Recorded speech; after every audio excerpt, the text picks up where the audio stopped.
léegi ñaareel bi ci biir ñaareel bi ba léegi mooy dugal na Trump ak États-Unis ci beneen problème boo xamante ne ñoom dañ ko doon bëgg a éviter ñoom bëggoon nañ guerre bi ñu gagné ko militairement et puis sans pour autant que ça crée des situations économiques difficiles pour les États-Unis nangam ak nangam mais fexe na ba fi mu toll ni dugal na États-Unis ci benn ruq boo xamante ne forcément mënatuñoo éviter loolu donc ça va devenir la pagaille. Troisième chose bi nga xamante ne Israël réussir na ko mooy actuellement fexe na ba créer benn fracture diggante Iran ak les pays du Golfe pour au moins des années et des années. Donc les pays du Golfe, il y a de fortes chances qu'ils vont se coaliser, peut-être avec la Turquie, peut-être avec soi-disant tous les pays qui sont attaqués par l'Iran, qui vont se coaliser contre l'Iran. Il y a de fortes chances. Bàyyi leen ko xel bu baax a baax su amee bu mu leen bett.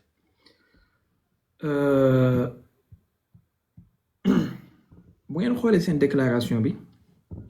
actuellement il y a qu'un seul ennemi, c'est l'Iran. maanaam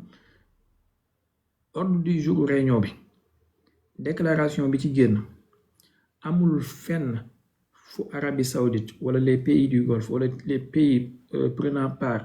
à la réunion fu ñu joxañee États-Unis wala Israël comme étant la cause et la source de tous ces problèmes-là.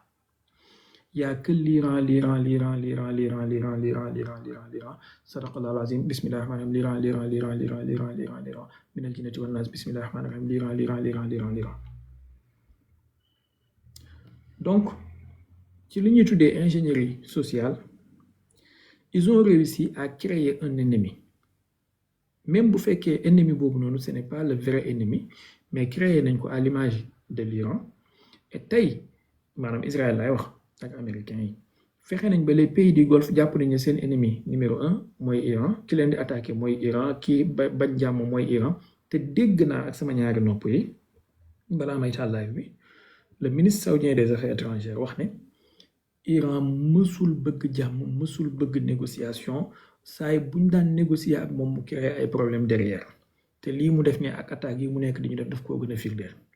te ñun ñëpp xam nañ man yow keneen ak keneen ñun ñëpp xam nañ ne su Amérique attaqué wul woon Iran su Israël assassiné wul woon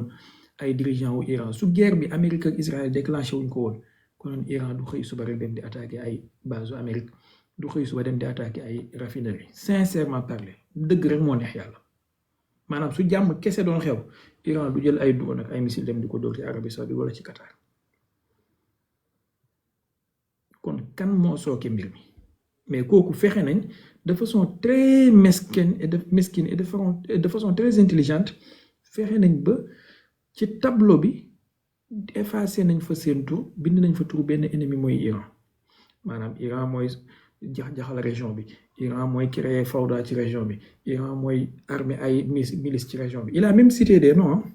des organisations. Il a cité les Ansar Allah ci Yémen, il a cité Hezbollah ci Liban, il a cité Hezbollah ci Irak, il a cité Hashd al-Shaabi. maanaam soo gisutoon soo seetaanul woon discours bi bu fekkee da nga ko doon déglu kese te bu fekkoon nekkul en arabe bu doon en anglais la mën nga wax ne peut-être premier ministre Israël mooy wax. Typiquement la ligne éditoriale du discours du gouvernement israélien typiquement moom la Arabie Saoudite tenir tey ak les pays du Golfe ak les pays prenant part ci réunion bi amoon tey li Netanyahu di wax harfan bi harfin li Benigvir di wax harfan bi harfin li Israël Katz di wax harfan bi harfin moom la Arabie Saoudite di wax léegi mu conclure waxam loo xamante ne ni kuy analyste war na laa tiital mooy daf ne Iran war na xam ne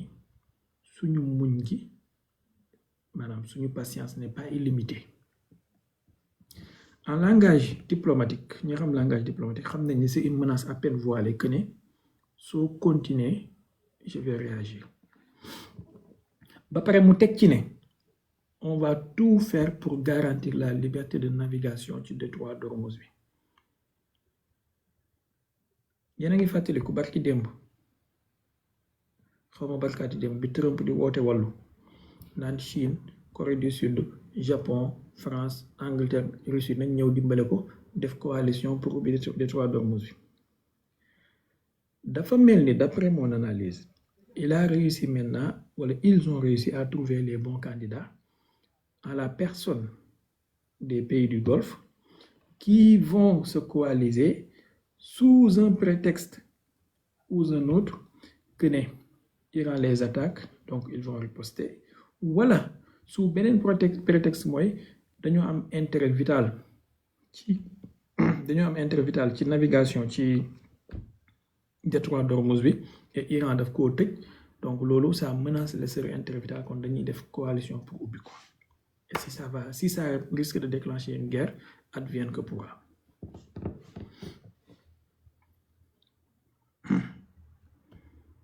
lii la wax ba pare mu teg ci ne sax Arabie Saoudite am nañu ay yeneen voies alternatives ci mer Rouge bi avec des pipelines waaye loolu doyul ils ont des intérêts vitaux ci détroit d'Ormuz bi et ils vont tout faire ils vont veiller à ce que le détroit d'Ormuz reste ouvert.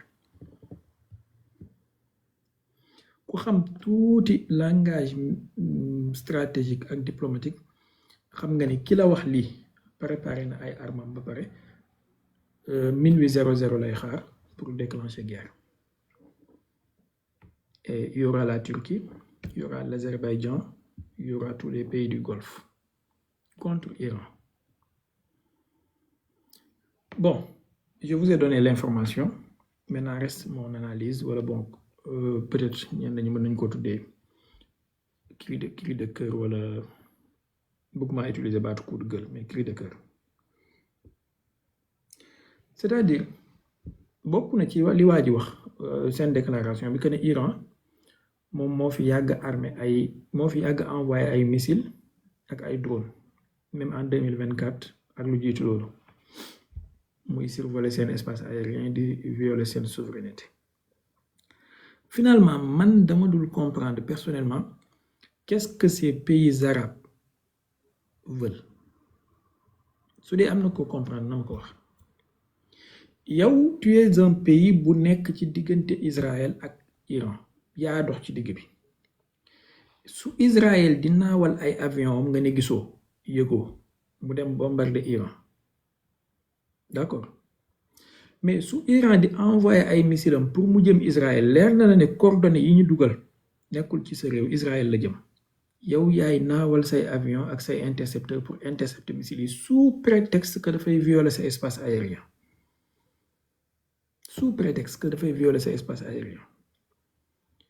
léegi ki naawal avion mu tiim sa espace aérien nag moom kooku violé wul sa espace aérien beneen bi mooy avion de combat altitude bi muy naaw moo gën a suufee missile balistique altitude bi muy naaw missile balistique moo gën a sori dafay génn atmosphère bi complètement avion de combat mën na naaw ci ay altitude yu basse altitude avion ravitailleur yi wax noppi donc ñooñu violé wuñ sa espace aérien parce que gisoo leen yëgoo leen boobu yaa ngi doon nelaw wala tu avais piscine wala tu jouais au golf je sais pas quoi mais ki envoyé ay missile mu génn ci atmosphère bi pour dem attaquer Iran kooku moom dafa violer sa espace aérien kooku tu fais tout pour abattre ces missiles benn loolu c'est par rapport ak Israël qu'est-ce que tu veux maintenant est-ce que da nga bëgg mu croiser les bras moom Iran Israël ñëw attaquer ko moom du fayu parce que su naree fayu ala foog fayoom bi dina jaar ci sa kaw kër survoler ko te yow bëggoo mu survoler sa kër léegi fu muy jaar bu bëggee fayu dangaa bëgg mu jaar ci wetu océan Pacifique bi dépasser Chine dépasser Amérique jaar ci océan Atlantique bi dépasser Sénégal dépasser Centrafrique Mali Algérie dem dóor Israël maanaam de l'autre sens loolu nga bëgg dans quelle planète sommes-nous sur quelle planète vit-on benn la ñaareel bi bu fekkee lu aju ci Amérique la yow Amérique am na ay base ci sa dëkk leer na la ne image satellite yi ci àdduna bi kenn mënatu la ndax kenn léegi avion ravitailleur yi Amérique am logistique bi Amérique am dans la région amul ko ci ay dëkki yéeféer ci ay dëkki jullit la ko am ak ay dëkki arab maanaam ay indien nekkuñu fa ay mongol nekkuñu fa ay extraterrestre nekkuñu fa ay nit ak ñu am ñaari nopp ñoo fa nekk ak sikkim dangaa bëgg a gëmloo àdduna bi que ne plus de 30 000 soldats yi Amérique am dans la région avec des bases partout loolu yëpp utilisé wu ci benn ci opération bi mu nekk def loolu nga ñu bëgg a gëmloo maanaam daal kon avion Amérique yeeg HIMARS yi muy utilisé ak bombardier yeeg bombardement yeeg missile yëpp ça tombe de la planète Mars loolu nga ñu bëgg a wax maanaam seen dëkk yi parce que maanaam ces gens là ils mentent éhontément da nga ñëw bëgg a wax ne seen dëkk yi seen espace bi ça n'a jamais été utilisé contre Iran fan la missile yi di jógee kon bon bu dee missile Tomahawk yi la on sait mën nañ ko tirer depuis la mer avec des bateaux des destroyers des tout on comprend mais les missiles ATACMS qui sont des missiles terre maanaam sol sont tirés par des véhicules HIMARS fan lañ jógee ces véhicules là ne sont pas portés par les porte-avions ne sont pas portés par des bateaux et ils sont pas en Ukraine ces véhicules là ils sont pas au Mongolie ils sont pas au Congo-Brazzaville parce que bu ñu nekkoon Congo-Brazzaville wala Madagascar wala Gambie duñ mën a tirer mu dem ba Iran parce que missile yooyu noonu ça fait 200 kilomètres wala 300-400 kilomètres diggante j'aimerais bien croire quand même que ne missile yi Gambie lay jógee mais diggante Gambie ak Iran y a plus de 5000 kilomètres sëñ bi amuleen missile ATACMS buy def 5000 kilomètres c'est 200 kilomètres 200 kilomètres c'est entre Bahreïn ak Iran il faut pas nous prendre pour des demeurés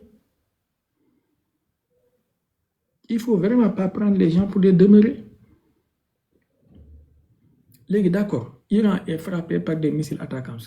d'accord nañ utiliser wuñ seen espace aérien utiliser wuñ seen espace terrestre wax lañu fan la missile yi jógee wax lañu ci ban base ci région bi la missile yi jógee bu dee jógeewul ci seen dëkk yi drone yi Amérique di utiliser muy ay drone MQ-9 Raptor jógeewul ci porte-avions yi ils sont pas basés sur les porte-avions fan la drone yi jógee dañoo génnee ci biir suuf si wa axrajatil ardu asqaalahaa loolu ngeen ñu bëgg a wax wala dañoo wàccee ci kaw montagne yi fan la drone yi jógee fan la ñuy naawee fan mooy seen base fan lañ leen di commandé centre de commandement drone yi koy surveiller di ko monitorer fan lay jógee centre de monitoring drone yi fan la nekk comme victoire Maroc bi on est d'accord man sincèrement j'aimerais bien croire que seen espace terrestre beeg espace aérien bi ce n'est pas utilisé ils sont pas utilisés on est bien d'accord maintenant dites-nous léegi fan la jógee on sait que jógeewul Russie maanaam américain demuñ ba Russie di fa attaquer Iran jógeewul Chine jógeewul Inde parce que ça vient de l'ouest te Inde ci sud bi la nekk bon peut-être nañ leen jox bénéfice du doute peut-être Soudan la jógee mais quand même entre Soudan ak Iran y a plus de 1000 kilomètres amuleen ay missiles ATACMS yu def 1000 kilomètres seen bi bu leen saaga xel intelligence bu nit ñi on comprend que yéen seen intelligence vous êtes des gens avec des QI à 2 chiffres wala à 1 chiffre parce que da ngeen di naan sawu gëléem on comprend mais nit ñi dofuñu ñoom seen QI yi ay 3 chiffres la quand même bu leen insulter suñu intelligence bon léegi bu loolu jàllee kon Israël ak Iran missilu Iran yi mënul ñàkk naaw sa kaw dëkk kon bul wax ne Iran yow la attaqué dès lors que coordonnées yi ñu dugal ci missile yi ak ci drone bi visé wu la yow ba nga mandoo ci attaque gu Israël bi ci nga waroon a mandoo ci riposte Iran bi mais ba nga ci intervenir di abattre ay drone am ak ay missile am ci nga dugal sa bopp ci mbir mi parce que xeex ci xeex la bokk te yow da ngaa sot léegi de deux choses l'une soit nga sot ci ñaari côté yëpp ku naawal ay avion dem pour bombarder ji nga daaneel avion yi wala nga intercepter la soo ko mënee kuy dóor ay HIMARS am ci sa biir dëkk nga aaye ko wala nga intercepter missile yi soo ko mënee dans ce cas di nga am légitimité buy nit ki di envoyer ay missile de croisière am ak ay missile balistique am nga intercepter leen boobaa dinañ xam ne da nga amaana mais on tue Khamenei on tue Ali Larijani on tue Ali Shamkhani on tue fulaan maanaam loolu yëpp tu veux nous faire croire que avion yi leen rey ak bombe yi leen rey planète Mars la jógee maanaam jaaruñ ci sa kaw dëkk bi ñuy dem géographie kalaasu je crois CM1 lañ koy commencé jàng xaw ma CE2 Israël ak Iran jege tawul yéen a dox ci digg bi léegi lu ngeen bëgg loolu mooy benn bi ñaareel bi mooy kon bu dee Israël ak Iran la maandu leen ci su ngeen bañee mbir mi dal leen bu dee Amérique ak États-Unis la bu dee Amérique ak kii kon Amérique ak Iran la moom itamit kazalika soit da ngeen ciy maandu ci ñaari côté yépp ngeen génnee base américaine yi seen dëkk wala boog ngeen def veto américain bañ a utiliser seen base yi ci seen dëkk di leen ko xam nañ ne vous êtes incapable de dire quoi que ce soit sur ça soit bu Iran di riposter ngeen ne vous la bouclez voilà beneen bi mooy li ma ci jàngat te lii xëy na dinaa ci am désaccord ak yenn analyste yi mooy waa ji bokk na ci li mu wax mooy Iran doit impérativement arrêter ses agressions contre ces pays parce que dafa am résolution aux Nations Unies bu ñu voté ci conseil de sécurité bu imposer Iran pour mu arrêter kii yooyu noonu yéen a ngi fàttaliku résolution boobu waxoon naa leen ko fi c'est l'autre jour. Ça me fait penser à la soi-disant alliance entre la Russie, la Chine et l'Iran et le soi-disant soutien c'est-à-dire vote bi muy am ci Nations Unies Russie ak Chine dañoo abstenir loolu moo tax résolution bi jàll une résolution qui condamne l'Iran et qui exige que l'Iran arrête de viser les pays voisins sans pour autant mu condamner attaque ak agression sioniste bi am ci contre l'Iran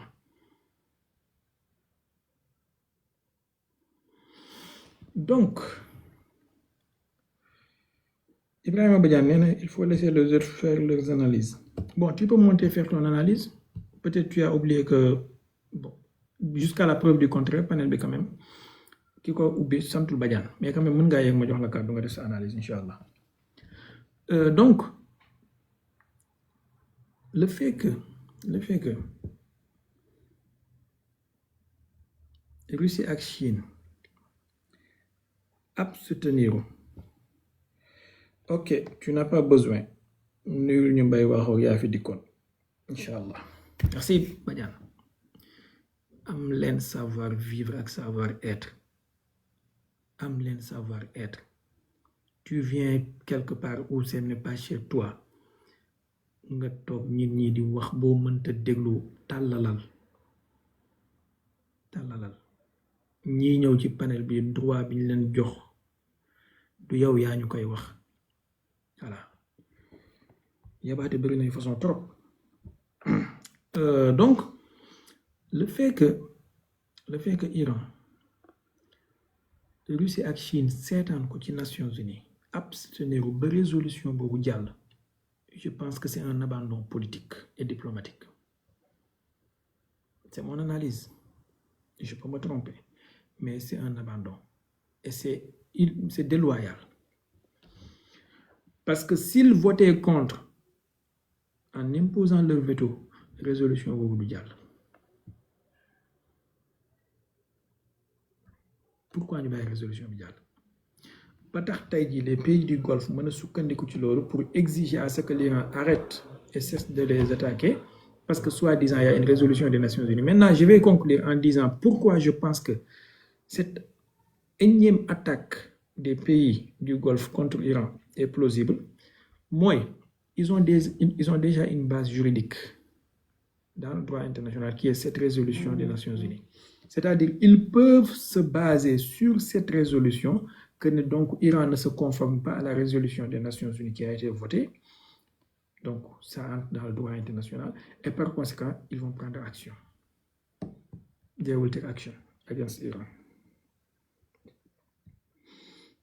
Voilà un peu, en tout cas c'est un peu compliqué, mais je pense qu'on risque de voir cette chose arriver. Allez-y, s'il y a quelqu'un qui veut que tu peux dire xalaatam.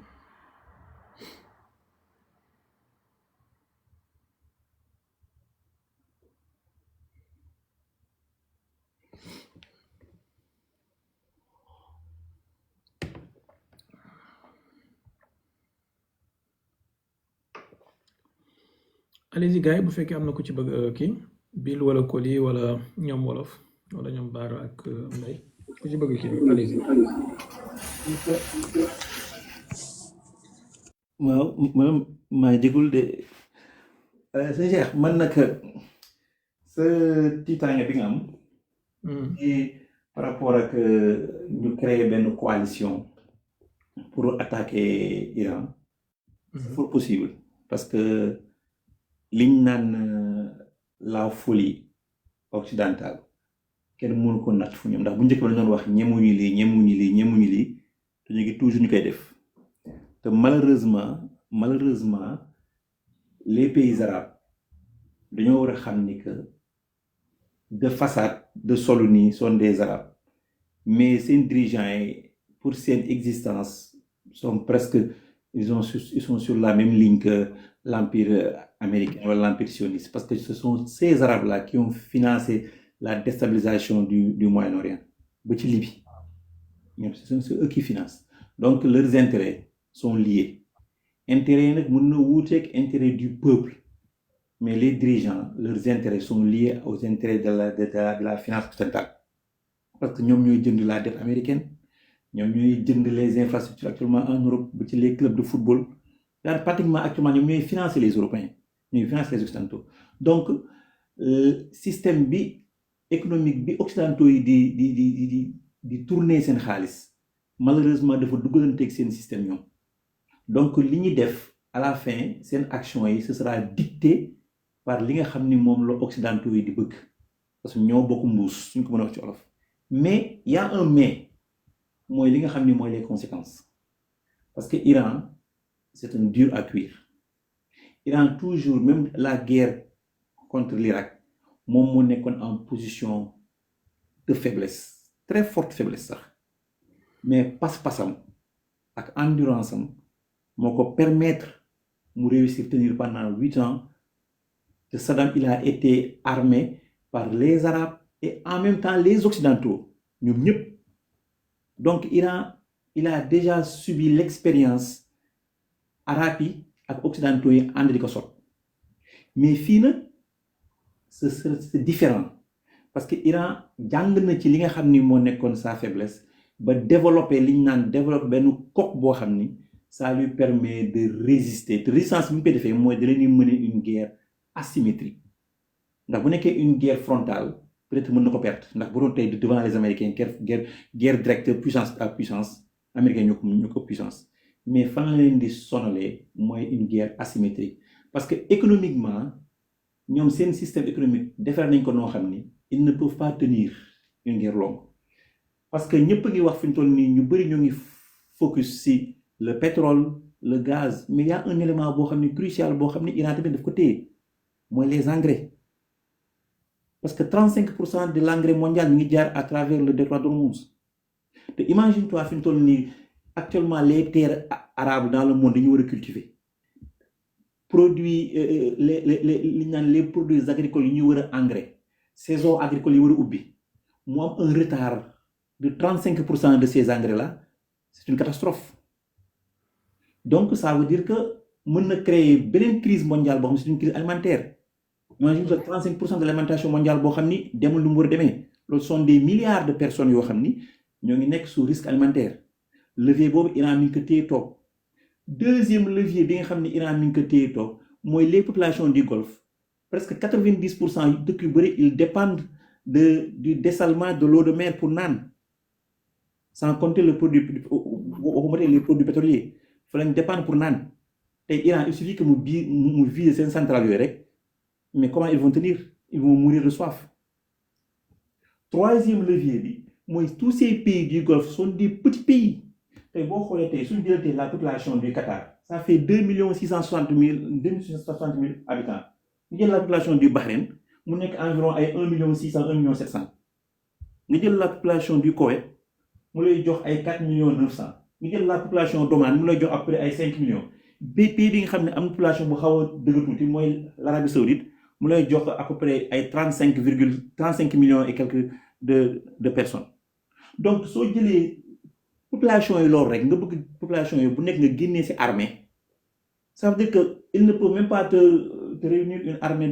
de 50 000 hommes wala 100 000 hommes te nga jël l'Iran boo jëlee l'Iran fu mu toll nii am nañ après ay 610 000 630 de 610 entre 610 ba 630 000 hommes yoo xam ni sont des hommes actifs à part ça am nañ 350 000 réservistes donc soo ko boolee tuuti ça va te donner sans compter volontaires yi ñëw après ça va te donner après sur les 950 à 1 million de soldats yoo xam ni nañ mën a faire face à cette invasion terrestre léegi nag beneen bi nga xam ne nag mooy la chose nag la plus grave mooy ces populations ces pays là ils soo xoolee tey dañuy gis pays exemple bu jëlee pays boo xam ne il a 1 million 600 millions d'habitants da nga jël mu am ay presque ay 4 millions ba 5 millions d'étrangers te tous ces 4 millions à 5 millions d'étrangers là bis bu dëkk bi nekkoon une guerre frontale soit dañuy daw l'économie est morte wala ñoom ils vont faire après une genre de rébellion boo xam ni. renversement de régime. waaw change le régime jël le pouvoir donc Arabie Saoudite li muy def di tirer les muscles day sóob rek fi ñu toll nii ils sont en train de faire une guerre essayer de faire une guerre psychologique benn alinéa rek moom laa xam ni je peux pas mënuma ko moo mën a changer carte gi mooy la Turquie parce que la Turquie c'est la deuxième armée de l'OTAN et ils ont une puissance militaire boo xam ne extraordinaire mais ñoom seen faiblesse ils ont une faiblesse économique extraordinaire est-ce que la Turquie actuellement est capable de tenir une guerre longue te fi ñu toll les occidentaux fi ñu toll bis bu amoon embrasement généralisé mais tu vas voir le baril du pétrole ça va atteindre les xam nga fi ñu toll ñoo ngi nax nit ñi psychologiquement di wax nit ñi bu guerre bi guddee le baril du pétrole va atteindre les $150 dem $200 c'est une fausse maanaam occidentaux ñoo yàgg jouer ci xelu nit ñi pour nax nit ñi pour nit ñi continuer di jàpp ni que maximum bi gën a graaw c'est 200 000 pour nax les marchés mais bis bu ñu defee noonu les outils vont fermer la mer Rouge les puits pétroliers ak les réserves de pétrole ils vont être bombardés actuellement fi ñu toll nii les occidentaux ils ont utilisé leur réserve mooy dañoo libérer 450 000 millions de barils pour mën a jauger pénurie bi mais loolu ça va tenir maximum 20 jours bu jeexee actuellement c'est fini nga actuellement fi mu toll y a des pays yoo xam commencé nañ di kii seen essence di commencé di ko racheter te xoolal ça va créer un blackout mondial donc peut-être au début ça peut être explosif contre l'Iran mais à la longue c'est l'Iran qui va mënuñu tenir il ne peut pas tenir l'option nucléaire nag bu ñu ko utiliser nag moom ce sera une autre catastrophe c'est la fin de l'Israël et la fin du Moyen-Orient foofu tamit xam naa pour bañ a guddal bu ñu ñëwee foofu mën naa am leen lu ma développe foofu sur l'option nucléaire boo xam aussi ça peut être la fin de l'Israël et la fin du Moyen-Orient non ma bàyyi keneen mu intervenir incha allah. d'accord. am na solo de. vas-y. mais nag dama yaakaar ne Cheikh bi.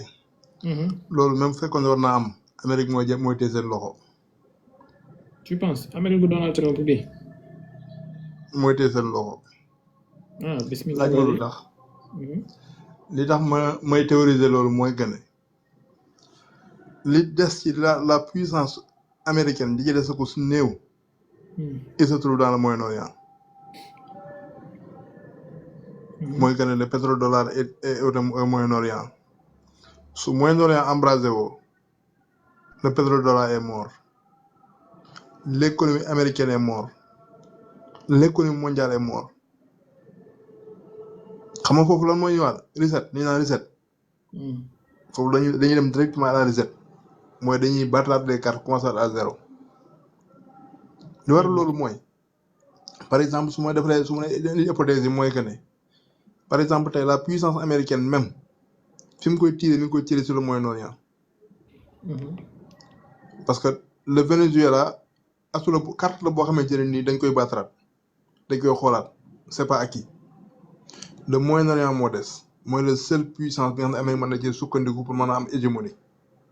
parce que li waral loolu mooy par exemple tey tout le pétrole mondial boo dee xool 80% du pétrole mondial se trouve au Moyen-Orient 80% du gaz mondial se trouve au Moyen-Orient le Moyen-Orient dañoo am ñaari problème parce que problème mooy dafa am ñaari détroit le Bab el-Mandeb et le détroit d'Ormuz ñaari yooyu yëpp Iran moo ko géré Iran sax bu tëjee ñaari détroit yooyu noonu plus le détroit d'Ormuz déjà gros d'étranglement la nga teg leen barre de même dette mu nekk beneen gros d'étranglement kon c'est l'économie mondiale mooy dee directement mais économie mondiale boobu suy dee parce que le problème mooy Amérique nekkatul la fabrique du monde la Chine moo nekk la fabrique du monde parce que problème mooy la Chine mooy inondé le monde à travers tous les produits même le pétrole raffiné sax la plupart du temps li ci Chine di joxe yeneen dëkk yu ko joxe léegi nag dafa am lu xew mooy que ne le GNL bi nga xamante ne moo nekkoon la puissance de l'industrie parce que tey lépp luy métallurgie li nga xamante ni mooy def l'industrie de la guerre la métallurgie à travers le GNL c'est à travers le GNL te le GNL se trouve au Moyen-Orient le deuxième bi nga xam ne moo yor le GNL c'est la Russie te boobu ennemi la dafa day am lu ñuy teg sur la balance mondiale parce que day am benn échiquier boo xam ne l'échiquier mondial day changé parce que bu waa Russie day amaat beneen fu muy taxawee foo xamante ni bu fa ñëwee taxaw fa day exactement day nekk puissance boo xam ne day am monopole États-Unis du may loolu Russie moo tax ma ne la soo calculer option yi yëpp soo ko tegee sur la table États-Unis bis bu duggee ci sombrer le Moyen-Orient dans une guerre totale le pire mooy que États-Unis dana sombrer dans une guerre civile dans 10 jours parce que les Américains mënuñoo d'accord benn yoon le prix à la pompe mu yéeg mooy c'est le seul problème boo gisee États-Unis guerre yi ñuy guerre yëpp à travers le monde à travers l'énergie parce que problème mooy dañuy bëgg a neexal les Américains de l'intérieur ba nga xamante ne le prix à la pompe du yéeg ñoom kon nag ma ne la soo tegee option bii nii boo ko tegee da ngay xam ne exactement bu fekkente ne Amérique d'accord na lii mooy que ne Amérique court à sa perte te cette perte là du durer une semaine répercussions yi ñëw ci ñoom parce que problème mooy li desoon ci ñoom ci pouvoir ko su néew mooy na la nekk mooy le pétrodollar su mooy na la sombré koy jaay les bons du trésor dootu am koo ko jaay su mooy na la sombré dootu am koo jaay le pétrole même avec le yuan ku mën li doon kenn dootu jaay parce que problème mooy tout sera détruit kon léegi lan mooy des mooy seule alternative mooy nekk la Russie parce que problème mooy moo détenteur du pétrole et du gaz boo xamante ni mën na koo jaay à travers le monde à prix bu ko neex te yaakaar naa lu ba Amérique defee mooy rendre la Russie super puissant ba pare bu ñu fàtte ne la Russie ak la Chine dañoo am ay zone de contournement yoo xam ne du maritime ay zone de contournement terrestre la kon suñu jëlee tous les options teg ko sur la table yaakaar naa ne ba àdduna tukki duñ dugg ci guerre boobu noonu même suñu naree dugg dañuy téye loxo le Moyen-Orient dañu téye seen loxo parce que problème mooy soo calculer li ma la wax nii da nga xam ne exactement l'option bi nga xamante ne ni mooy le Moyen-Orient s'embraser wu Israël déjà court à sa perte parce que problème amatul benn puissance bu mën a projeter à travers le monde déjà Israël moom c'est déjà liquidé donc les seuls pays yi nga xamante ne li ñu amagul si néew mooy économie bi nga xamante ne ni ñoom amoon nañ ko mooy la Moyen-Orient parce que foofu seen économie lañ mën a téye su fekkente ne ñàkk nañ loolu nag Israël États-Unis day dem parce que problème mooy l'Indo-Pacifique moom déjà boobu c'est déjà acquis par les Chinois léegi yow soo ñàkkee l'Indo-Pacifique ñàkk la Moyen-Orient mais fan nga mën a jëlaat puissance bu mën a am looy teg sur l'échiquier mondial parce que yow le mythe bi nga xamante ne moom nga amoon mooy le mythe bi nga xam ne mooy le mythe des armes l'Iran l'a détruit kon déjà yow c'est industrie bi nga xamante ne mooy l'industrie militaire bi nga xam ne États-Unis moom moo taxaw mu taxaw l'épine dorsale des États-Unis mooy l'industrie de l'armement kooku mënutut a jaay lenn parce que problème mooy le mythe même de l'industrie de l'armement a été détruit xam nga. léegi nag bu fekkente ne teg nañ option yi yëpp sur la table ñoom bu fekkente ne dofuñ dëgg xanaa ñu dof waaye buñ dofut moom baat nañu tukki duñ jéem a dugal le Moyen-Orient sur une guerre totale lii moom mooy sama point de vue. macha allah. Bato na maa ngi jéglu benn point boo xam ni Iran da ko préparer di ko def méthodiquement pour sóor lii mooy les points logistiques Iran méthodiquement mi ngi détruire seen port yi benn par benn ba nga xam ni logistique bi nga xam non mooy li ma lay wax ne mooy les goulots d'étranglement xam nga problème mooy même soo laal port yi imagine Bab el-Mandeb ak Dormouz rek ak Ormuz sans les ports Bab el-Mandeb Ormuz les ports amul benn njëriñ. te loolu ils l'ont prévu ils ont des sous-marins des petits sous-marins Iran dafa créer li ñu naan utiliser sa faiblesse transformer ko en force au lieu que mu def comme les Américains ak ñi di créer ay gros bâtiments Iran ils ont créé des petits sous-marins yoo xam ne sont en train de dormir sous l'eau ñooy xaar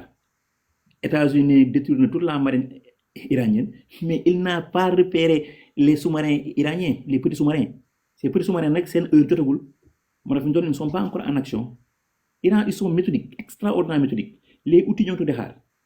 ñoom seen heure jotagul. non xam nga Corée à l'instant même de la guerre à l'instant même fi guerre àdduna bi toll la guerre 2.0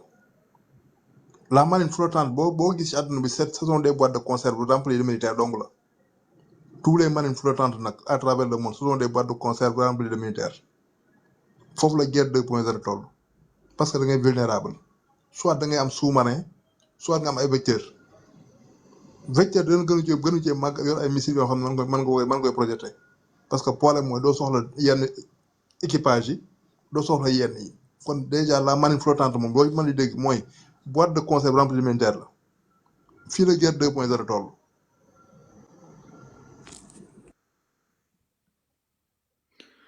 macha allah jërëjëf jërë ngeen jëf wolof vas-y bu dee da nga am question.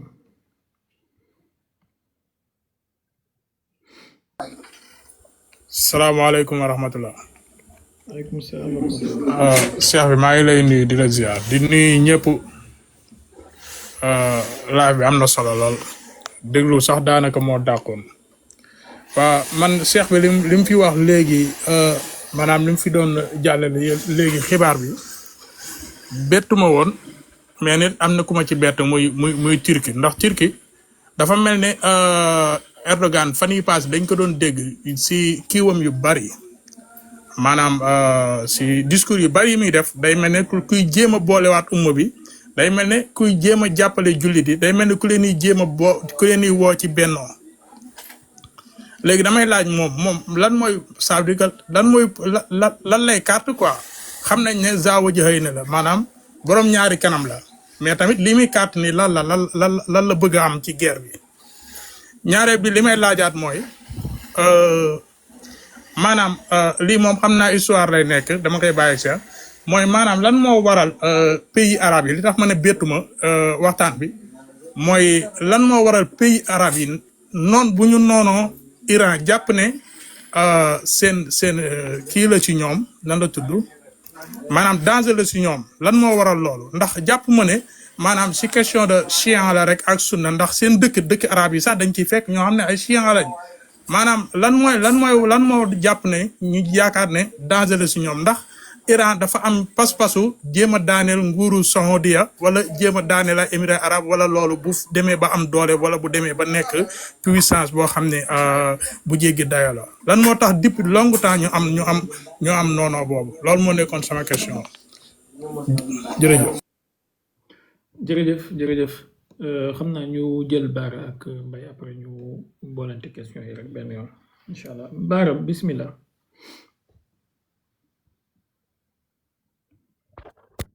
di leen ziare ñëpp di leen jaajëfal di ziare Kouré Tengala ak Billy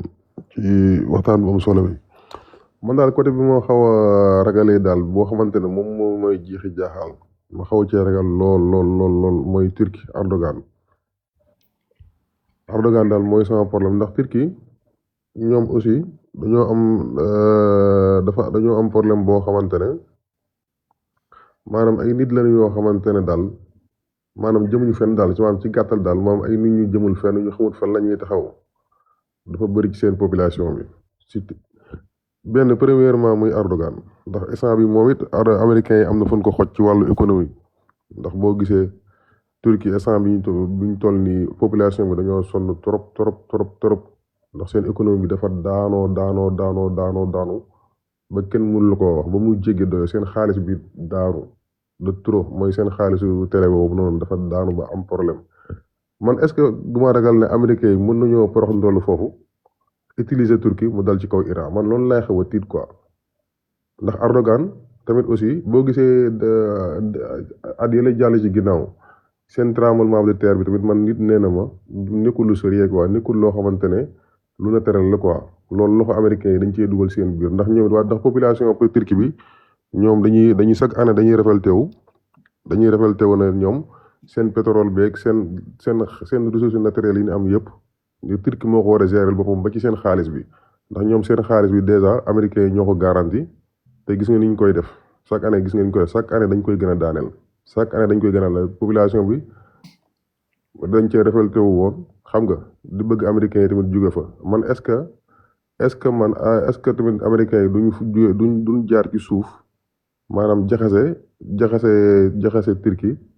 maanaam manipuler Erdogan boo dugal ko ci guerre mu def ak face ak Iran quoi man loolu it dama ciy xaw a dama ciy tiit chaque jour que jëfee dama ciy xaw a tiit loolu daal laa amoon question bu may laaj ba xam ngeen ci amee solution ak yooyu noonu mu ci mën a dimbali quoi. d'accord incha allah xam naa comme li ma wax wolof rek ñu boolante ko après ñu kii yëpp incha allah. Mbaye vas-y.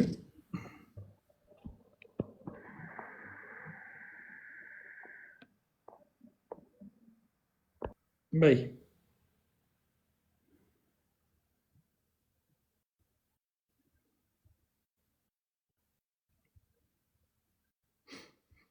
Mbaye xam naa dafa jàpp donc Coly ak kii Bill bu fekkee mën ngeen a dimbale gars yi ci question yi incha allah allez-y s'il vous plaît. waaw xam naa li ñu naan wax mooy équation Turquie moom moo nekk toujours loo xam ni peut-être mën na changer li ñu naan la cour des choses mais Turquie tamit am na beneen problème bu am parce que y a la Russie te la Russie ne voudra jamais d'une Turquie hégémonique ci Moyen-Orient te la chute de l'Iran dafay créer une Turquie hégémonique sans pour autant sa xalaat mbiruma Israël parce que le problème en est que Russie moom Turquie am na fenn ñaari point yoo xam ne ñoo ngi koy liñ naan xal buy tàng la boo xam ni dañ ko muur ak dóom mais à tout moment mën na nekk un problème entre ñoom parce que dañu mooy la mer Noire Turquie dañoo war a xam ni que gis nga tey Crimée bii ñuy wax ni que Russie tey moo ko jël ba def ko mu nekk dëkkam Crimée dans l'histoire ça faisait partie l'empire ottoman da ko jëloon da ko géré woon da ko moomoon après ay guerre surtout la première guerre mondiale foofu la Turquie perte li ñu naan la Crimée donc loolu mi ngi des ba léegi mi ngi nekk une dent ci Turquie te Turquie dañoo war a xam ni c'est un état expansionniste contrairement peut-être à l'Iran ñoom sont des expansionnistes parce que boo xoolee actuellement Turquie loxo mi ngi nekk dans toutes les sources ci côté Moyen-Orient bi Afrique du Nord ba ci Afrique dans le Sahel ba di jege même ba ci la corne de l'Afrique Afrique orientale Turquie mi ngi fay dugal loxo ce sont des expansionnistes te Russie lu tax mu bëggoon toujours di bloquer la Turquie grâce à l'Iran dafa am beneen partie boo xam ne bu gën a important ci Russie boo xam ne Russie bëggul Turquie jege fa mooy li nga xam ne mooy la mer Caspienne parce que après la mer Caspienne day am dëkk yoo xam ñooy ñëw ay Kazakhstan ay Turkménistan ay Ouzbékistan te tous ces pays là sont des pays musulmans te ces pays là fi ñu toll nii y a l'influence de l'empire ottoman bu amoon bu njëkk ba te fi ñu toll nii bis bu Turquie demee ba am hégémonie foofu jëm ci ba traverser ay dëkk yu mel ne ndax Azerbaïdjan presque mën nañu wax ni allié Turquie la bis bu Iran feewlee Turquie day mën am jaar foofu pour mën a am direct accès sur la mer Caspienne te boobaa son influence day am foofu te boobaa dafay nekk un grand danger pour la Russie donc ni actuellement ni Ukraine nekkee un danger parce que ni Russie doon bañ OTAN am accès directement à sa frontière bis bu Iran daanoo Turquie noonu lay nekkee un pays de l'OTAN boo xam ne dafay am influence dans l'aire géographique bi nga xam ne Russie bëggul OTAN jee ko donc foofu ma jàpp ni que foofu bis bu Turquie duggee ci xeex bi dina am beneen réalité buy génn boo xam ne dina leen bett moo tax fii bis bu arab yi ak États-Unis fexee ba taal daay boobu ça va j'ai peur que foofu la troisième guerre mondiale di dekkee tax en même temps aussi il y a la Chine boo xam ne du bëgg Iran daanu parce que c'est une guerre existentielle parce que Chine actuellement moom it balaa guerre bi defoon na ay réserves très importantes en pétrole et en gaz mais loolu ba tey réserve du continuer donc bu guerre bi continuer Iran faible Iran sukku ça devient de menacer l'existence propre de la Chine te boobaa man j'ai peur que cette guerre va devenir mondiale ñi nga xam nag moom ñoo nar a dee dans tout cela peut-être day nekk tout autre chose mooy nous les Africains xam naa ñu bu ñu woon cabaxal rek pour tontu bi li nga xamoon laa doon la waa ji posé sur la Turquie. d'accord Koli jërëjëf. Koli xam nga Turquie mooy lan? Turquie mooy njugub. xam nga njugub ni mu mel ci jur gi mooy Turquie ci maanaam day naaw comme picc yi yori bëñ, day naaw comme picc yi di jur, duggul ci rab yi fee duggul fii. mooy le seul pays bi nga xamante ne nii mën nañ ne puissance musulmane la ba pare nekk dans l'OTAN. comme Turquie comme njugub la. gis nga àdduna ba mu daj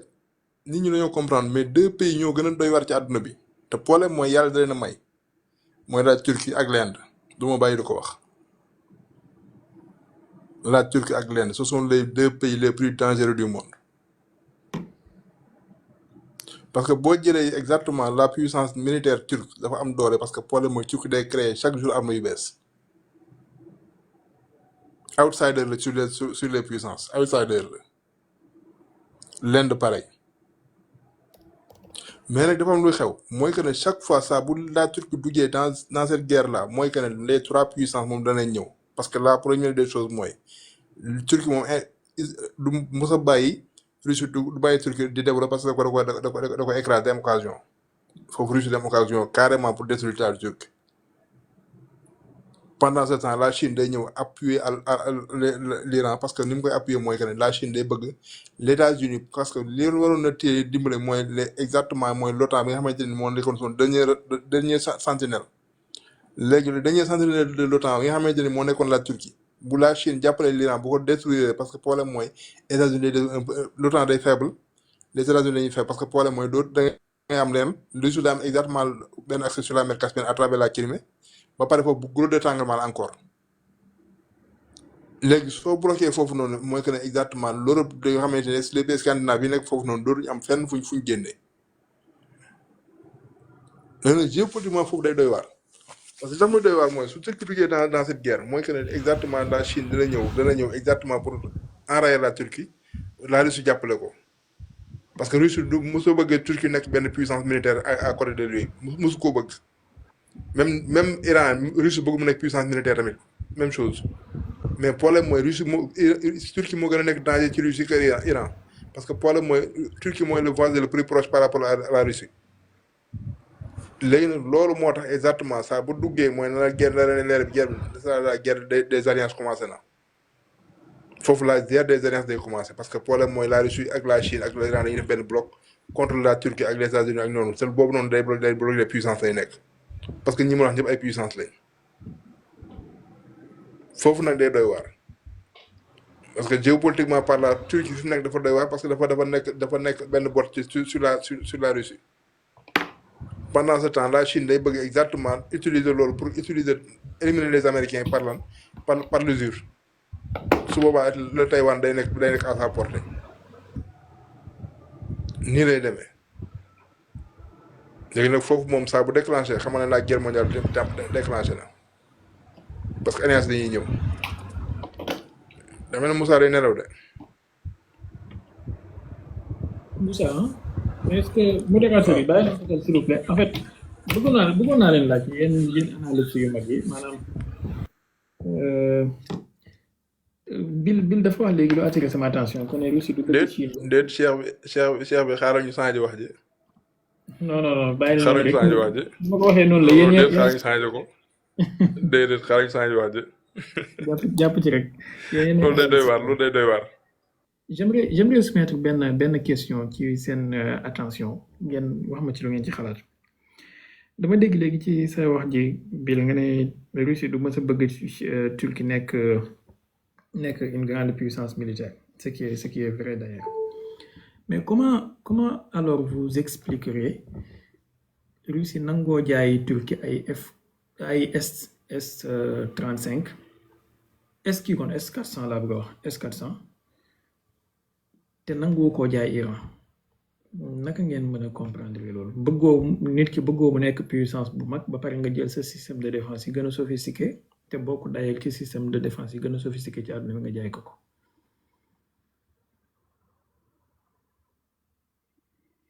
Votre avis s'il vous plaît. xam nga li tax loolu noonu Hmm. parce que problème mooy les F400 li muy puissant mënut a tenir benn Sarmat mënut a tenir benn Orechnik yaa ngi comprendre li ma lay wax mënut a tenir Sarmat mënut a tenir Orechnik mooy que même su ma la jaayee arme bu sophistiquée de défense boo xamante ne maanaam mais am naa lu ko mën a détruire carrément parce que problème mooy avec l'Orechnik mënoo koo téye avec le Sarmat mënoo koo téye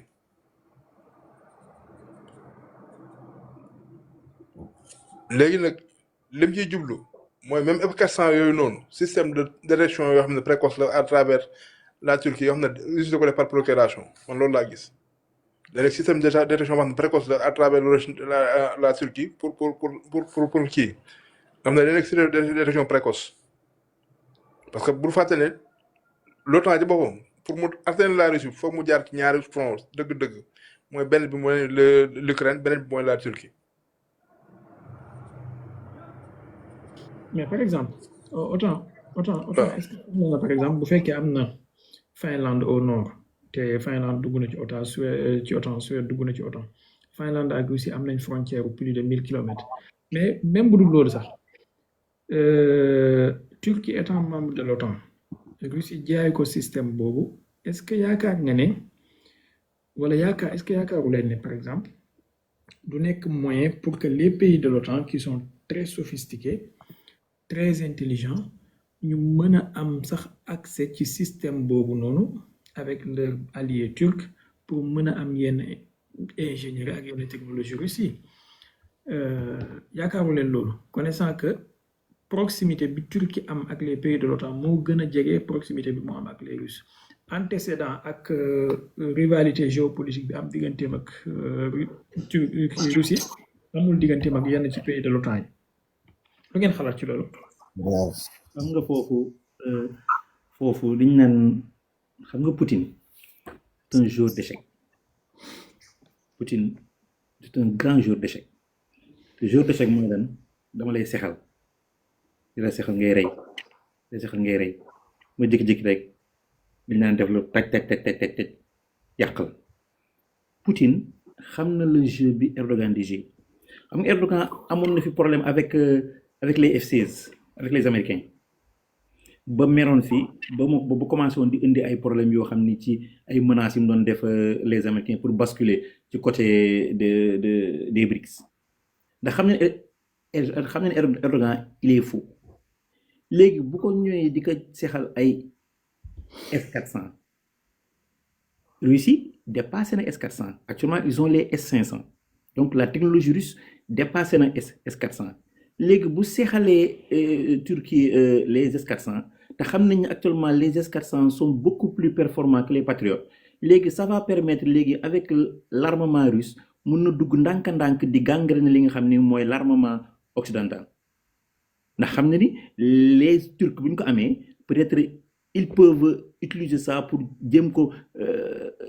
imposer par rapport ak l'armement occidental léegi au lieu que ñu continuer di jënd l'armement occidental ils vont peut-être acheter l'armement russe te quant à ce qui concerne l'Iran Russie xam na ni que les Iraniens ils sont extrêmement forts ci rétro-ingénierie même boo xoolee ba ci Sukhoi yi balaa mu leen di livrer Sukhoi yi hésité na ba bañ na ba sonn bloqué na leen ba sonn mais bëggu leen woon livrer les Sukhoi mais bi mu demee ba génnee beneen Sukhoi boo xam ne moo nekk le Sukhoi 57 boobu la commencé léegi doo ko d'accord di commencé di bàyyi Sukhoi yu ñu dem parce que la Russie aussi il faut aussi ñu jàng aussi ci question li ñu naan la mentalité russe mooy foofu ni mu différent par rapport ak la mentalité américaine ni même bal bi nga xam ni bal pistolet bi nga xam ne ñoo ko defar boo doon séq ak ñoom pendant 200 ans ñu nangu jàll la technologie bal pistolet boobu wala bu ñu la ko jaayee dañuy fexe ba am le contrôle les Russes sont pas comme ça ñoom dañuy créer benn affaire dem ba affaire boobu ça devient obsolète par rapport à la technologie ils sont capables de vendre ça à n'importe qui parce que ñu fexe nañ ba créer une technologie boo xam ni mën na ko contrecarrer deuxièmement mën na ko supérieur moo tax pour man li muy jox Turquie c'est une manière d'infiltrer le marché de l'OTAN pour ñu am option boo xam ni au lieu que ñuy jënd le produit américain rek mais ñu aussi ñuy jënd aussi le produit russe te bu ñu demee ba ñaari composants yi nekk seen biir ëllëg bis bu conflit amoon ils vont avoir problème de logistique maanaam problème de composants de pièces détachées mën nañ ko am bu ko léegi la Russie devient incontournable pour man la Russie c'est une manière de se protéger moo tax mu bëgg infiltrer seen marché militaire man pour man noonu laa gisee je sais pas nag. D'accord, macha allah am na solo mais je trouve le jeu de la Russie un peu troublant. Peut-être on pourra en parler un autre jour, peut-être après Korité, Inch'Allah. Mais par exemple, SU 57 yi nga xamante ne nii moom moo génn après les Sukhoi 35 Russie jaay na ci Inde bal sax am na projet de transfert de technologie ak fabrication sous licence avec l'Inde ci Sukhoi 57 te moom mooy seen dernier né à part Sukhoi 75 bi nga xamante ne il est en état de développement. Beneen bi Sukhoi 57 bi Russie am na contrat ak Algérie pour jaay ko maanaam je comprends pas pourquoi Russie mën a jaay Algérie Sukhoi 35 bañ koo jaay Iran au moment bi ko Iran gënee woon na soxla. Je comprends pas pourquoi mu nangoo jaay Turquie S-400 nangoo koo jaay Iran sous prétexte que Iran dañoo aay ci wàllu ingénierie rétro-ingénierie. C'est bien beau mais quand même bu dee nit ki sa allié la te tu prétends mu nekk allié bu lay jàppale yow nga koy jàppale tu dois pas avoir de restrictions di ko jaay pendant ce temps yaa ngi koy jaay ñeneen ci domaine yu bari itam. Bon, sincèrement j'avoue que man sur le dossier iranien le rôle que joue la Russie me laisse très très perplexe et je pense que waaw mais Cheikh bi jël nga en compte le paramètre énergie. Si. En fait li ma jàpp mooy. xam nga ci contexte boobu foog nga jël en compte le paramètre énergie quoi. Si je l'ai pris en compte et je pense même bokk na ci seen kii yi tax Russie nanguwul bëggul une Iran puissante et développée parce que une Iran sortie des sanctions serait un concurrent très très fort boo xamante ne Russie du bëgg loolu. Actuellement li nekk di xew nii rek ci détroit d'Ormuz bi c'est la Russie qui se frotte les mains avec le baril à $100, $110, $90 alors que le budget russe est fixé à un baril à 54 ou 59 $. Bon li ma bëgg a wax mooy maanaam man personnellement je suis pro la politique russe ci beaucoup de dossiers sauf sur le dossier iranien. Je trouve que la Russie n'est pas loyale avec l'Iran sincèrement. Diplomatiquement parlant, militairement parlant, stratégiquement parlant, je trouve que la Russie est peu loyale avec l'Iran. Parce que li ma leen fi wax sànq rek par rapport ak vote bi ñu abstenir ci Nations Unies ba Arabie Saoudite ak réewu Golfe bi mën a dugal seen résolution France voté ko Amérique voté ko Conseil de sécurité bi yëpp voté ko Russie ak Chine ñi mënoon a imposer seen veto bañ affaire bi jàll ñu abstenir ba affaire bi mujj jàll maanaam si tu as un allié tu le protèges. Mais même soo déggee Iran mais li ngay wax ni Iran xam na ko. Je sais. Parce que au premier jour de la guerre. Non, mais Bill, ce que je veux dire moi, les Occidentaux par exemple, benn résolution contre Ukraine duñ ko bàyyi mu jàll ci Conseil de sécurité des Nations Unies buy favorable à la Russie benn bi guerre Ukraine bi commencé ba léegi amul benn résolution des Nations Unies bu jàll ci Conseil de sécurité xanaa ay vote ci Assemblée générale bi qui sont pas contraignants les votes de l'Assemblée générale mais les résolutions du Conseil de sécurité sont contraignants juridiquement. Occidentaux yi mësuñu bàyyi mu jàll même su amee vote majoritaire ils imposent leur veto ñoom ñi am veto Amérique Angleterre ak France wala kenn ci ñoom donc boo amee allié mu nekk ci difficulté yu mel ni nga xam ne son existence même est menacée ñoom xam nañ ne actuellement c'est l'existence même de l'Iran qui est menacée mais tu ne dois pas avoir des postures yu koy affaiblir politiquement et diplomatiquement quoi que l'on puisse dire bien vrai que l'Iran actuellement il gère très bien l'aspect militaire et tout il répond très bien il séddale ses missiles partout et partout tout le monde mu ngi ci jot wàllam mais diplomatiquement parlant la diplomatie et la politique accompagnent le militaire et la guerre diplomatiquement parlant waroo ko affaiblir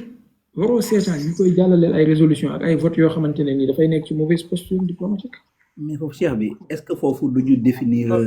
d'abord ban type d'alliance lañu am parce que boo seetloo durant la guerre des 12 jours l'Iran avait refusé totalement l'aide de la Russie bii tamit bien que am na ay coopération bu ñu def am na aide bu ñu def mais ba tey l'Iran nanguwul ba tey aide bu exagéré venant de la Russie. Sëñ Coly pour vous dire vrai hein, personnellement peut-être que je peux me tromper mais pour vous dire vrai je ne crois pas un seul mot et discours bi Poutine wax ak les officiels russes que ne l'Iran a refusé leur aide wax dëgg yàlla je crois que Poutine foofu moom wax dëgg yàlla li mu wax amul gis naa nag li mu wax nee na proposé nañ aide Iran pour créer benn xawma lan iranien on décliné na on sait man Poutine je connais un peu sa politique lire naa ay livres yu ñu bind ci moom ak voilà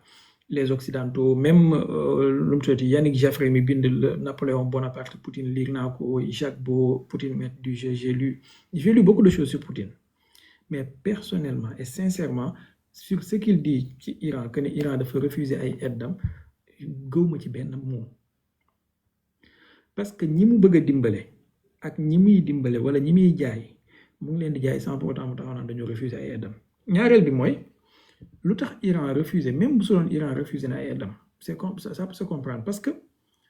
depuis 2007 mënoo maa bañ a jaay S300 depuis 2007 nga dem ba 2014 am problème ak occidentaux yi ci affaire Crimée bi nga doon fàttali loolu sànq de manière très magnifique nga am problème ak occidentaux yi nga doog a ñëw ne danga may jaay say S300 te fekk jamono bi ma koy soxla dëgg-dëgg danga ma ko bañoon a jaay donc yow danga maa jàppee benn pièce de rechange quoi wala benn fajukaayu mer tant que tout va bien soxla woo ma mais bu sanctions yi commencé taw ci sa kaw ci nga may doog a soxla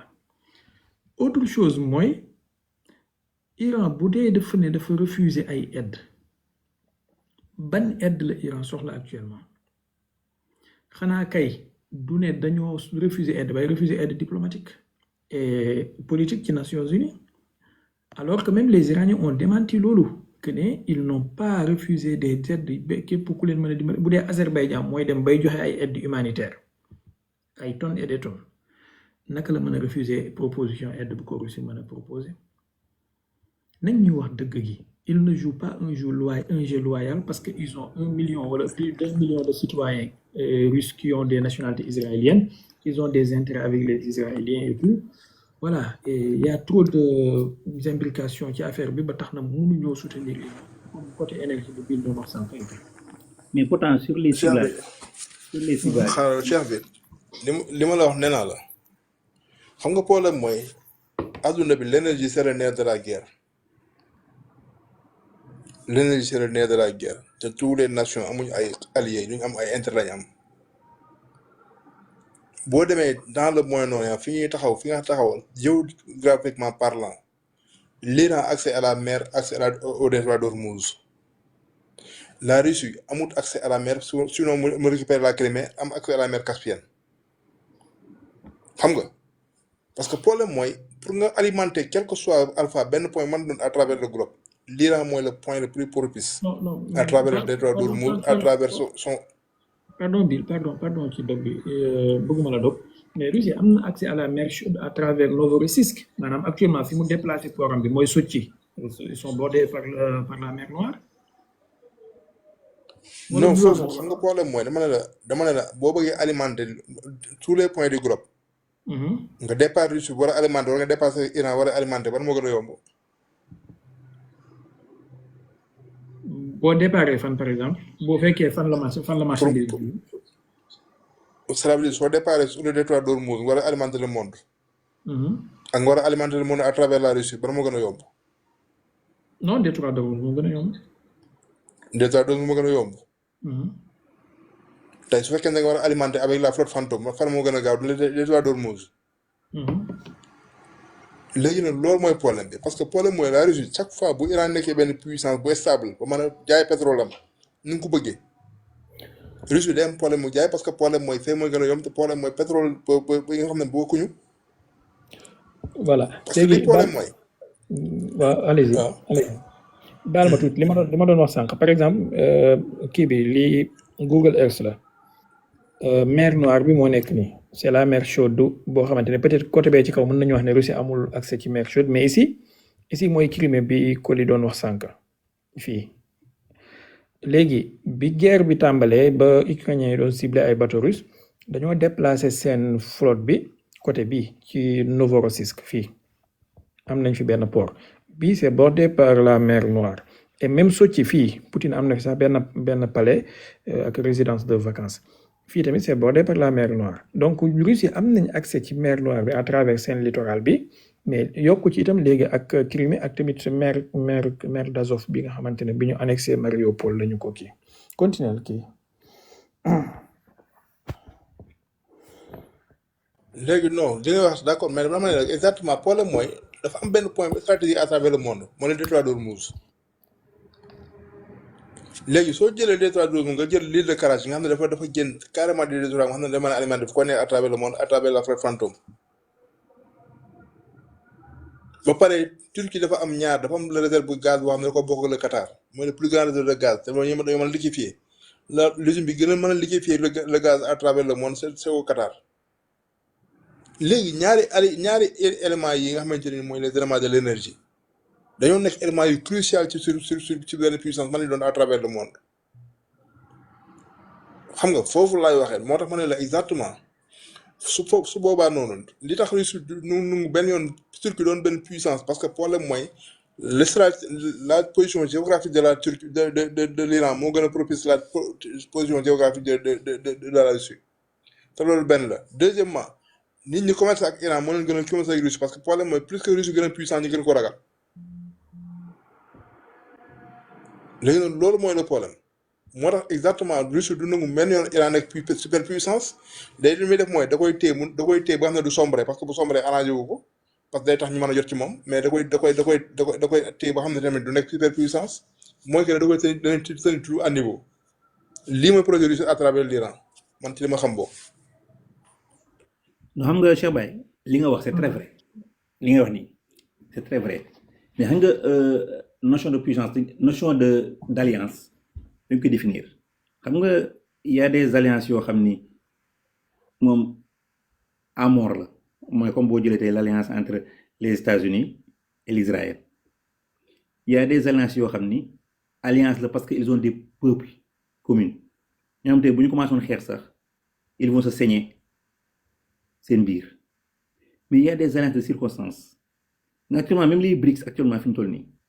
boo jëlee tey seen biir te actuellement xoolal tey les BRICS mu nga jàpp ne ñoo ngi xeex seen biir te pourtant ils ont tissé des alliances da nga jël tey actuellement l'Iran mi ngi bombarder les Émirats te pourtant Iran et Émirats ils font partie des BRICS nga gis Cuba bi Inde dóor Iran te pourtant Inde fait partie des BRICS même la Russie et la Chine ils ñoo ngi taxaw di afficher à la face du monde que sont de grands alliés mais parce que actuellement ils ont un ennemi commun mooy les États-Unis mais avant les États-Unis Iran ak Russie ak Chine dañ doon laale nga jël Inde ak Chine dañ doon laale donc des alliances de circonstances dañu am li nekk Iran nag dafa nekk un peuple boo xam ni comme li nga doon wax au début boo delloo encore ci seen histoire ñoo nekk un peuple boo xam ne c'est un peuple fier un peuple boo xam ni duñu nangu yenn yi donc boo leen bëggee imposer yenn type d'alliance yi dañ lay wax stop fii lay yem on préfère mourir mais duñu nangu yenn alliance yi léegi nag on peut se dire mën nañu wax ni que sont des alliés comme ça mais de circonstances parce que boo xoolee tey mën nga wax ni que Iran a sauvé la Russie benn côté parce que Russie ci biir guerre bi tolloon na foo xam ni bu dul woon les drones Shahed yi mu jël transformé ko def ko des drones comme géants la Russie avancé bi mu am du demee noonu de day metti si moom mais foofu Iran moo ko sauvé foofu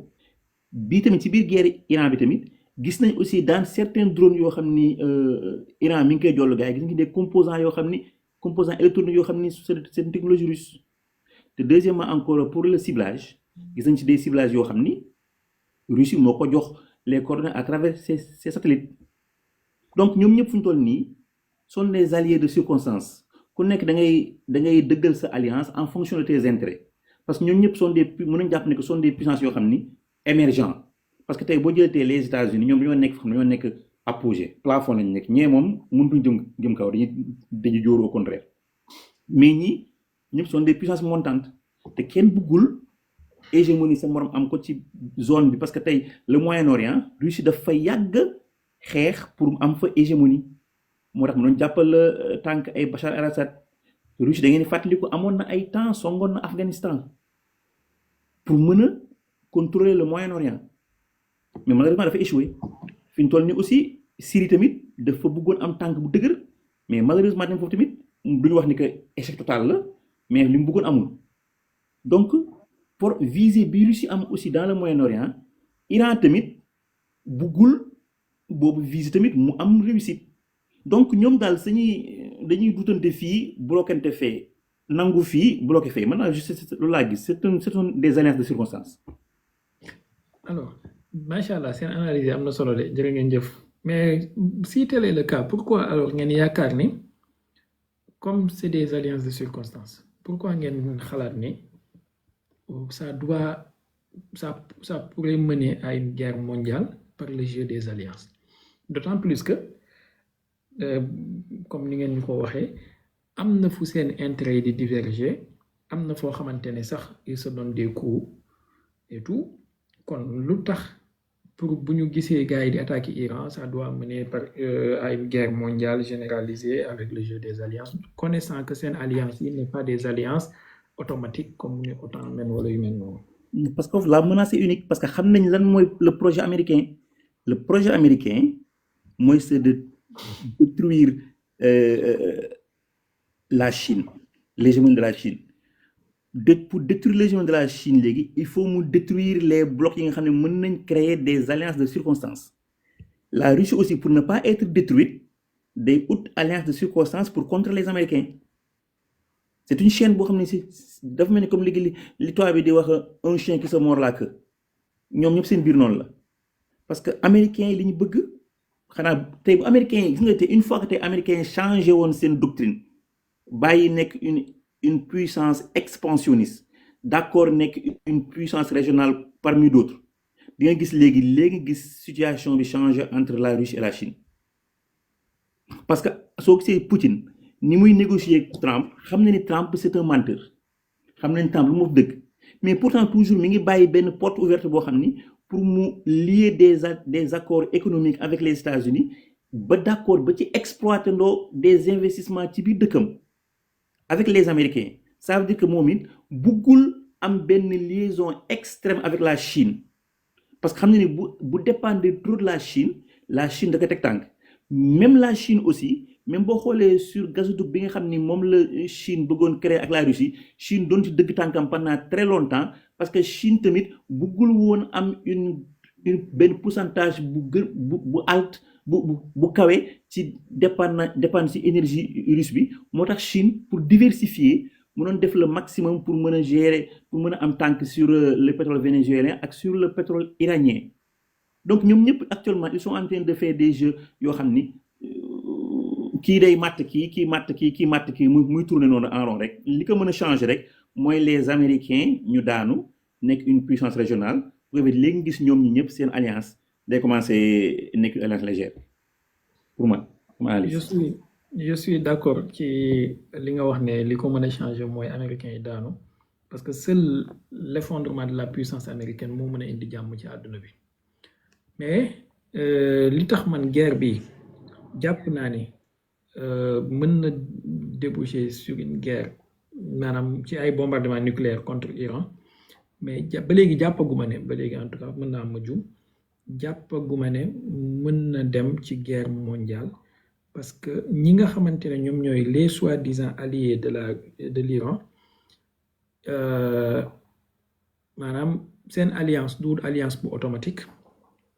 contrairement ak allié wu Israël yi nga xam ne même suñu leen demandé wul seen aide sax ñi ngi proposer seen bopp comme on a vu les agissements de Macron et tout et les autres donc ils peuvent regarder l'Iran se faire bombarder se faire massacrer comme ni Russie regardait Syrie et Bachar el-Assad tomber comme ni Russie daan yàggee regarder les ambassades les installations les positions militaires des Iraniens se faire bombarder ci Syrie par les Israéliens te mësul intervenir avec ces systèmes de défense yi mu am ci biir Syrie donc gëm naa ne wala jàpp naa ne mën na am bombardement nucléaire contre Iran mais mënta yóbbu àdduna bi ci guerre généralisée kii tire kii peut-être mën naa am ma juum et j'ose espérer que dama juum beneen bi mooy bi guerre bi commencé c'est une déclaration bu may joxe comme illustration pour wane ne bokk na ci li tax ma am scepticisme ci seen position ñoom Russie bi guerre bi tàmbalee le lendemain Dmitri Peskov mi nga xamante ne mooy porte-parole du Kremlin dañ ko laaj ci guerre bi ak par rapport ak relation lan la mën a juru lan la mën a impacter ci relation américain yi ak Russie il a dit textuellement ça va pas bloquer les négociations entre les Américains et la Russie sur le dossier ukrainien et sur d'autres dossiers stratégiques c'est-à-dire sous-entendant on va continuer as usual voilà vous bombardez notre allié sans problème on va venir négocier avec vous je pense pas qu'un allié noonu nga koy dimbale noonu nga koy taxaw allez-y Coly xam nga foofu da nga koy xool ci seen bopp ñoom xoolal la Russie kan moo armé Ukraine kan moo rey ci moom plus de 200,000 soldats sont des armes américains xam nga problème il faut nga dellu ci li ñu il faut ñu dellu ci li nga xam mooy la doctrine russe tey tous les morts que la Russie a subi mën nga woon c'est la main des Américains te pourtant boo gisee Poutine ak Trump bi ñu tasee fële en Alaska ñoo ngi mel ni comme sont les plus grands amis du monde te aussi am na beneen bi tamit boo xam ne nañ ko bàyyi xel bu ñu juger aussi si aide de la Russie par rapport ak ses alliés Russie c'est une puissance militaire mais nekkul une puissance de projection c'est-à-dire tey Russie tey mënul soutenir benn guerre boo xam ne à distance la boo xam ni amul chaîne logistique boo xam ne moo koy permettre mu soutenir une guerre à distance mën na la jàppale sur le renseignement jàppale la ci quelques des armes yoo xam ni day fekk mu installer ko avant la guerre seule la puissance américaine ñoo amoon une capacité de projection planétaire actuellement avec le poids de leur situation économique soo moytuwul cette capacité de projection dootuñu ko amati même la Chine li muy am puissance une capacité maa ngi jégalu de maa ngi ci de amatuma batterie nag sama batterie moo bi dugg quoi déet waay jaajëf kontaan nañ am na jàmm waay ay bil nekk ak jàmm jaajëf waay mais sax maa ngi waroon a quitté depuis ay 40 minutes mais waxtaan bi neex gars yi xam-xam bu ñu ko macha allah ok fi mu toll nii xam naa moom xam naa moom ci yow moom tarkal la continuer waaw li ma wax teewaay bi waaw mooy xam nga il faut ñu étudier aussi leur capacité de projection parce que Russie mën na la dimbali jox la arme nga installé mais bu guerre bi déclenché pour li nit ñi di bëgg mooy mu ñëw mu nekk une allié actif Russie n'a pas cette capacité de projection amu ko seuls les Américains ñoo ko am dans le monde moo tax Iran méthodiquement qu'est-ce qu'il a fait muy détruire cette projection mooy ça veut dire cette base logistique totalement ba pare won ni que actuellement cette capacité de projection bi américains yi amoon léegi ça devient obsolète dañoo mi ngi ko am mi bokkoon na si li ko doon def mooy la capacité de déplacer une armada boo xam ni kenn xam nu mu toll moo tax la Russie ñoom it ils connaissent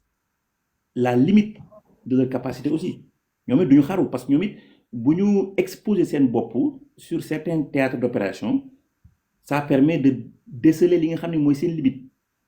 malheureusement li nga wax nag Trump moom capacité intellectuelle am boo junoon xale moom 5 ans sax moo ko tane fi ñu toll nii exposé na fi ñu toll nii la limite de la puissance américaine li gën a grave lu musul am États-Unis moom la Trump def donc foofu Russie il faut aussi ñu xaw a comprendre comment ils agissent parce que ñoom ni ñu sitaane Iran yi ñoom leen dal moo gën a métti 4 ans États-Unis moo armé Ukraine de la tête aux pieds te pourtant bu taxawee ak les États-Unis day mel ni comme ay mbrok soow c'est leur doctrine comme ni Iranien amee beneen doctrine américain am beneen doctrine les Russes aussi ils ont une autre beneen façon beneen doctrine lañu am boo xam ni ñoom quel que soit li nga leen di def ñoom dañ koy muñ mais seen intérêt dañ koy lijjanti ci yow intéressé wu na li nga doon intéressé wu na ki nga doon mais boo seen intérêt nekkee ils sont capables ñu wax ak yow c'est ça la différence entre ñoom ñii si seen mentalité alors que les Européens nag ñoom beneen mentalité lañ am ñoom ils ont des li ñu naan mentalité comme laa ma tuddee idéologique boo xam ni ñoom même bu ñuy rey seen bopp paaka dañu naan seen orgueil ñoom duñu arrière te pourtant ils sont en train de mourir sur tous les plans si crise yi am actuellement dans le monde ce sont les plus grands perdants mais ils ne sont pas capables de changer de discours parce que ñoom dañu mel ni disque bi ñu enregistré boo xam ne rek ñoom ils sont les plus puissants ils sont les plus parfaits ils ont raison ñu ko ne dee. macha allah am na solo jërëjëf Coly yàlla yokk xam-xam bi seen borom. yow kay yaay suñu kilifa fi ñu toll nii. non macha allah mu koy baax na ci au moins pour que au moins ñiy déglu mën a am différentes perspectives yeeg yeneen avis yi ak yu mel noonu moo tax rek léeg-léeg indi yenn avis yi pour nit ñi mën a am une vision beaucoup plus holistique de la situation. sang Ahmed salaamaaleykum maa ngi lay ziar bu wér waay. waaw waaleykum salaam wa rahmatullahi taala wa barakaatu. naa def. ñu ngi leen di ziar bu wér leen tatagal leen jox seen wàccuwaay ak seen yéeguwaay di jël néew yi di ko tegit ci sunu loxoy Serigne Cheikh Baye ñas ngir mu wesaareel ñu ko ci mboolem ku nekk ci daara ji ku lim doo juum danga dul matal di rafetlu it wax dëgg yàlla sa taxawaay loolu moom. dama ni woon bunt bii ngeen nekk moom yéena ma ci gën a gëstu fuuf ndax xam naa ni daal fa ngeen ci taxane fortaatoo ma ko ci wax dëgg yàlla te it nit day demee maanute am na loo xam ni day yella nga toog ci suuf déglu am loo xam ni it du ñàkk nga am ci laaj rek daal di yëg laaj waaye ñi ko gëstu ak dimension diplomatique bi ngeen koy waxee wax dëgg yàlla ñun moom àgguñu foofee kon ñu ngi rafetlu xam-xam bu baax a baax di waxit ni ni ñu koy wax rek ndax bëri na tey ñu bëri ñoo xam dañ naan fi ñuy jàngale ci wetu islam rek mooy wet koo xam ni bu julli yàqook weeru koor week bu baax da salaam yeeg nangam te yooyu yëpp ñu gis nga koy jàngale bàyyi woo dara yàlla rek a tax ñuy wax kasa ñu gisit mel na ni romb nga ko dugg ci beneen dimension boo xam ne ci dimension jamono waaw jég nga ko ndax am na ñoo xam ni bu loolu bu nit ñuy jàngal bu nu xamee loolu rek bu noppee bu nu xamee loolu rek kooku pare na ca waaye yow beneen dimension la multi facette waaw wax dëgg yàlla yokk fasaa gi lu mel ni fii nga xam ni muy xew-xew te muy loo xam ni dañ naan xutba la te ñu gis lépp loo xam ni jëm na ci jamono jëm na ci kawnu bi jëm na ci àdduna bi xew-xewu jamono nga ñëw indi ci jàngale indi ci relation bi nga xam ne mu ngi ko ci jàngale muy relation diplomatique relation géographique lépp loo xam ne te xew-xew gën a màgg xew-xew bi xew mu doon loo xam ne ëpp na di soofantal wax dëgg yàlla waaye jàngale bi nga ko indi ci diplomate ak alliance ak yëpp nga xam ni lu mën a xew xare wërngal këpp bu musaana am muy guerre mondiale baat bi lay bañ a tudd li ko indi rek mooy alliance réew ak réew kii dugg ci wala ñu dugal ci kee dugg ci ba tax mu dem foofu loolu ko indi waaye jàngale ngeen ñu ciy jàngal yàlla na yàlla barkeel yokk fasaage kii kam ak yokk gëstu gi kontaan ci baax loolu rek laa ci doon indi beneen bit dina laaj lu gàtt rek maanaam ci wàllu xew-xew bi am ci Iran ndax fii xeex bi tollagum ndax jàpp nga ni mën naa def jeexital ci Afrique ci ak ci Sénégal ci seen wàllu ressource maanaam seen wàllu koom-koom waxuma nag lii ñëwagum lay ñëw bu leen yàlla na ko suñu borom yamale waaye fii nga xam ne àggum na fi wala ci wàllu gis ko ci wàllu réew yi jokkalanteeg suqalanteeg yooyu ndax jàpp nga ni fi mu tollagum ni rek mën naa def jeexital boo xam ni ci Afrique wala ci Sénégal loo xam ni dund dana metti yor comme essence dana metti lépp dana metti daal ndax jàpp nga ni foofu mën na faa àgg beneen bi it damay bañ a si changer débat bi rek mooy gis naa ni da ngay wax ci xew-xew ak ci lu mën a xew maanaam xaw ma ndax wax nga ci wala kii ci wax dëgg yàlla waaye maanaam lu jëm ci Maroc bi ak Sénégal atte bi nga xam ne atte nañ ko ci ñaar yooyu rek laa ni woon naa la ko ci laaj ndax xam naa ni yow moom multifacette nga multi dimension bi wax ni jërëjëf yàlla yàlla barkeel yokk fasaage ak xikma bi jërëjëf. amin jërëjëf ñu bokk lépp waaye yàlla sàmm la guddal fan bi barkeel yëngatu yeeg dal yi barkeel njaboot gi defal la dafa la tawféex bu bëree bëri wax dëgg dañuy kontaan lool ci di dégg sa kàddu moom say bu kàddu gi jibee rek sagesse la xam-xam la voilà ay xikam yu bëri la daal xam naa première question bi nag est-ce que du ma bàyyi sëñ Koli mu tontu ko après man ma ñëw ci deuxième question bi comme c'est beaucoup plus personnel mais puisque première question bi géopolitique la ma bàyyi sëñ Koli mu kii ci rek après incha allah sëñ Koli bismillah. waaw moom Afrique moom waaw maa ngi ziar bu baax maa ngi jégalu bu baax di jëwriñ maa ngi jégalu bu baax di ziar bu baax dafa la woon tàmbali leen di def lu baax wax jeeg xalaat yëpp wax dëgg yàlla macha allah ñaan yàlla suñu borom li ngi si ñaanal sëñ bi yëpp cheikh bi yàlla suñu borom nangu. Afrique moom ñun moom toujours moom mën nañ tuddee suñu bopp nous sommes la partie qui subit li gën a garaaw sax mooy bis bu tournant bi jeexee ba nga xam ni ñii perte nañ fee ñii gañe nañ beneen cible bi c'est l'Afrique parce que ñu ñooy nooy neex yi loolu nag balaa moo ñëw nag ci biir guerre bi ñun li ñu nar a subir mën a gën a métti parce que ñun pratiquement ñun dëkk Afrique yi nga xam ni ñooy autosuffisant ci côté lekk da nga leen di compter ay benn lañ deuxièmement ci côté seeni suñu ressource amul benn boo xam ni ñun ñoo ko contrôler pays. abonné leen tey aimé di partager di participer di envoyer ay cœur